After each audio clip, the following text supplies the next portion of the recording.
let's talk a little football. So we said last week, Bears, Justin Fields. Is Justin Fields the number one quarterback?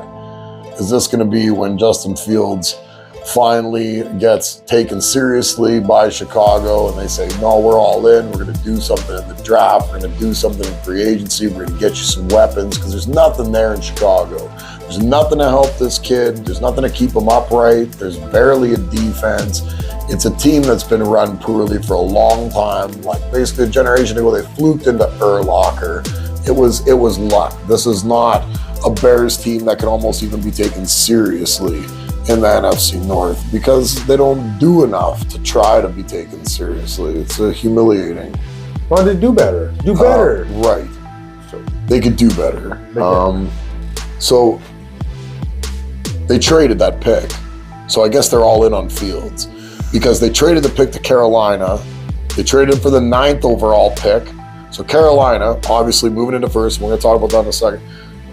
But Chicago, 9th overall pick, grabs Carolina's 61st overall pick. So end of the second round. Second round ends at 64. So grabs 61.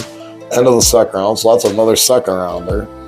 Obviously all in on Fields. Gets a first rounder next year from Carolina, who if Carolina even drafts the best quarterback of all time, first overall, there's nothing else on that team that's going to help that kid become a playoff. So they're going to be an 8-9 team next year or something.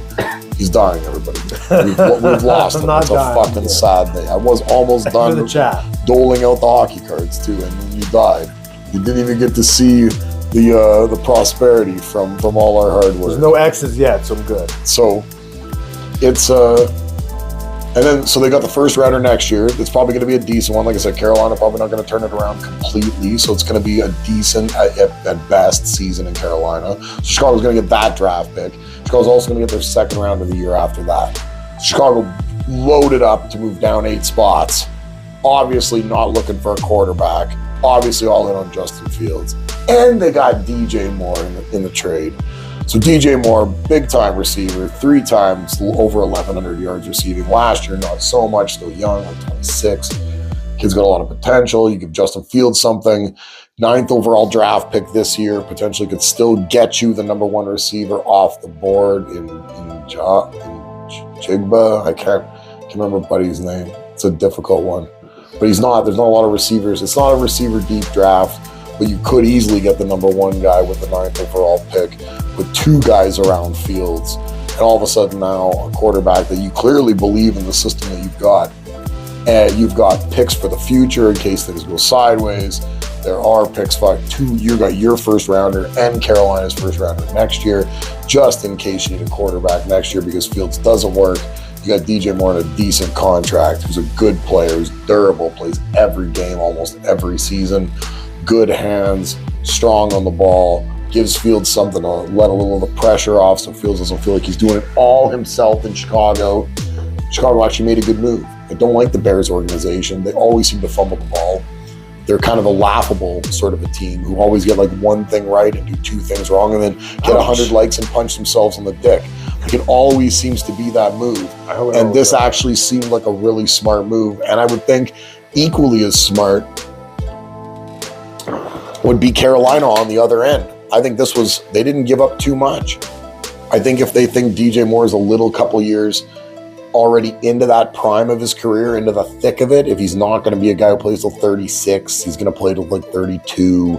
They see maybe a little bit of the edge coming off of him because he's already got 4 or 5 years in the NFL as a number 1 receiver, because he's been a number 1 basically the whole time in Carolina. Right? They had Robbie Anderson, his first season. So like he's had a lot of load on him. He might be wearing down a little bit because they ask a lot of him. Carolina might see that. Carolina might also see a quarterback that they can't live without, because there's 3-4 quarterbacks in the top 10 of this draft. CJ Stroud, Bryce Young, Anthony Richardson, and Will Levis. There's a lot of quarterback talent early on.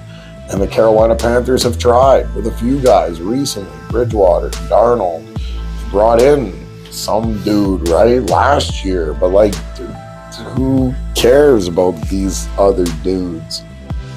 Like nothing is going to amount to being able to take the number 1 overall guy in a draft class where it's stacked, where it's full of quarterback potential.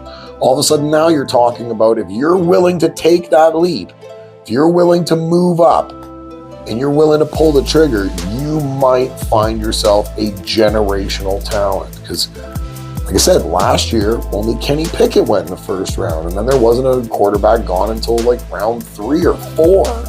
So for 4 to be in the top 10 picks, potentially, and most likely, if you can see something in Stroud, Bryce Young, I mean, I personally, like I said, coming out of the combine, I like Anthony Richardson. How do you think Houston feels now? Houston needs a quarterback, because Houston's not going to ride with Davis Mills. Houston needs a quarterback.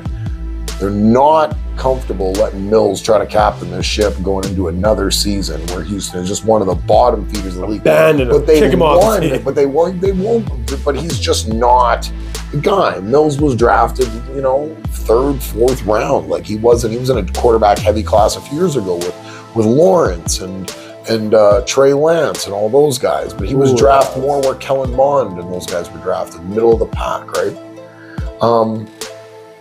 But they don't expect him to be able to carry a franchise load. Maybe be a good backup quarterback, a career backup, maybe a good clipboard holder. Still get paid decent. Good dude. It's not a bad salary that you're making being a backup in the NFL as a quarterback. No. So anyways, Houston could have been that 1st overall pick, but they won in the last week of the season at the end of the year last year to move themselves in the 2nd. And they probably thought at one point that they were still going to get the first quarterback off the board because the Bears were going to take some defensive player or they're going to take some edge rusher, they're going to take some defense. But no, now the Bears have traded to Carolina. It's obvious that Carolina is taking a quarterback, and now Houston gets the 2nd quarterback, the leftover. Oh, ouch, the leftover. So it's going to be. They're not getting first selection because up until a day ago, if the Bears would have went 1st overall, let's say a deal never would have came through that was sufficient, where the Bears didn't believe in Justin Fields 100% to where they were like, let's build around him. If they thought like, let's just keep trying to build the defense out. Let's try to, do the things that we think for the next couple of years in case we have to draft a quarterback in the 1st round next year, whatever it happens to be. They might not have made that move. Then Houston might have had 1st pick of Bryce Young and CJ Stroud, but now they don't. Now Carolina easily is going to be taking. They have a month and a half to like mid-April here, a month at least, where they're cruising into the draft. Know exactly what they want to do. They just need to pay attention to 2 players, 3 players. That's it. They don't need to do anything else. They just need to get this right. If they get this right, it'll be franchise altering. That seems pretty easy. Houston could have been there. 3 players. That's it. You don't have to look at anything else in the draft. I think they're going to blow that. They're probably going to blow it. They hit it with Cam Newton when they drafted 1st overall before. Well, it sounds like a pretty good hit, right? You said Cam Newton. Newton was good. Cam Newton, he says. Newton. Right, Newton. Cam, like Fig Newton. Delicious. He sounds fucking delicious. So yeah. How did you know my mind went there? Right. Sounds so delicious. What a delicious sounding football player this Fig Newton sounds like. So yeah, no, they did it with Cam Newton. I mean, you can get guys 1st overall, definitely. I mean, that's where the Peyton Mannings of the world come from. I mean, obviously Patrick Mahomes didn't go 1st overall. Brady was a late round, but I mean, you still, when you get the pick of the litter, if you think you know what you're doing, there's no one you can blame but yourself if it doesn't go through. But at least you get the opportunity to say, like, you had every opportunity to say yes or no to this guy or that guy. So when you're going to go 1st, that's a pretty nice problem to have. To say, look, our franchise is all in, obviously, on this coaching staff, on this management, because they wouldn't give you this much leverage into the future this year if they thought that they might fire you at the end of the season. They clearly believe in you being here for the rebuild. So like Frank Wright and all the guys in Carolina, like, they obviously believe in Frank Wright. So they are going to see this through, and they're going to pick whoever they think is best, and it's going to leave Houston picking second for quarterbacks. And it's now kind of opened up the meat of that top 10 because Houston's going to go second, take a quarterback too. Now you got 2 quarterbacks off the board from the 2 teams, but people were projecting a defensive player gone early. And now those teams that might be on the fence about a quarterback this year or not, if a guy would have fell to them, maybe they would have grabbed. Now all of a sudden, these extra defensive players that were supposed to go to Chicago and stuff early on in the draft are available. You get, you might see a quarterback fall. You might see Will Levis fall to 12 or 15, or we've seen that before where guys are supposed to be high. They turn out to not end up going as high. Kaprizov again. Right, they lose their subtliness. Something goes on, right? Like where a few things get reshuffled, the deck chairs get reshuffled, and all of a sudden people aren't. The teams that would be looking for your type of services specifically don't have you scouted as high as a player at a different position that they feel like that's a good way to shore that position up, and all of a sudden you take a bit of a tumble. I mean, isn't that how Aaron Rodgers ended up in Green Bay? Wasn't Aaron Rodgers the guy that ended up on that Alex Smith draft in 2004 where Rodgers sat? He was supposed to be potentially number 1 overall in that Alex Smith draft in 2004, I want to say it was, coming out of Cal, and he ended up going 22nd or 24th to the Green Bay Packers. He sat there most of the night. Everybody else that they brought in for the NFL Network thing had gone in the top 10. All those guys were gone already out of the green room. He's the only guy sitting in there holding his dick. He looked humiliated as fuck, but that could happen because once the guys with the needs kind of get passed by, there's a lot of other teams that maybe they don't see a quarterback as their big overarching issue. Because you've got teams like Saints now who, at one point in time, a week ago, before Derek Carr was there, you would have said the New Orleans Saints, one of their big issues was quarterback. Now, Derek Carr signed, lock, stock, smoke and barrel. Derek Carr is still young, got a lot of talent, put up a lot of yards, isn't the most dynamic quarterback, might not be able to pull through in the punch, but maybe that was more a Raiders thing. Or maybe that was more Raiders culture. So now maybe in New Orleans, Derek Carr shows up and lays a little pipe down in the NFC South, which is a really tepid division, especially now that Brady's gone. Carolina's going to draft, like I said, first overall, but that quarterback's not going to come in and win you 12 games in his first year. Falcons have nobody. Brady retired again. So, I mean, you never know what might happen. He's coming out of retirement, I bet you. Who is? Brady? You think so? Again? I bet you. I don't think he's going to come out of retirement again. No, I don't think so. For 100 legs, ladies and gentlemen. I'll punch myself in the dick. So yeah, but that's Bears Panthers. That's a big ass trade, man. That's a big trade that I don't think a lot of people really saw coming, especially this early. We're not even at free agency yet, but clearly the Panthers wanted to get it done. They didn't want to take any chances. They didn't want to take the chance that some other team slid into the Bears DMs and was yo, we'll do this. How do you want to do this? Yeah, some of those picks. Right. They didn't want to take that chance. They were no. Look, if we're going to make a move, whether they've got an idea for a quarterback right this minute and they just don't want to tip their hand and tell everybody who that quarterback is, or if they just want to make sure that they have the opportunity to pick first, they don't want anybody else taking a guy.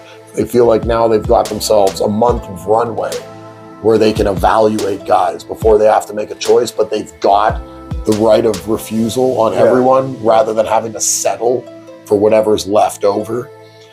Either way, they better do something with it because it's a big move. But it was a smart move, I think, on both franchises' parts. I can see where they're both going. That's a big deal, I think, with a trade. Sometimes you see some trades and you're what the fuck was that? You don't understand. But I get the trajectory of both franchises. Chicago is more well-defined now that they've made this move, despite the fact that only brought in DJ Moore, because they really exemplified that they really aren't just blowing smoke up everybody's ass about Justin Fields. They really are all in on Justin Fields. They've brought him in a weapon. They've moved to the first where they could have drafted a quarterback. They clearly are just saying to people, we don't need a quarterback. We're happy moving to 9, where we could very easily still get that first receiver off the board. So you think it's their plan to do that? I think that was the right move. Yeah, I think that was a bit of signaling to their own quarterback that they're all in on homeboy Logan Thompson, rookie card, Vegas Golden Knights, goaltender. Thompson's beast, bro. I think that was a bit of virtue signaling to him. For real, it was. Because I think they want to let him know, like, yo, we really are down with you. Like, watch, we'll just step right out of this spot. We don't need it.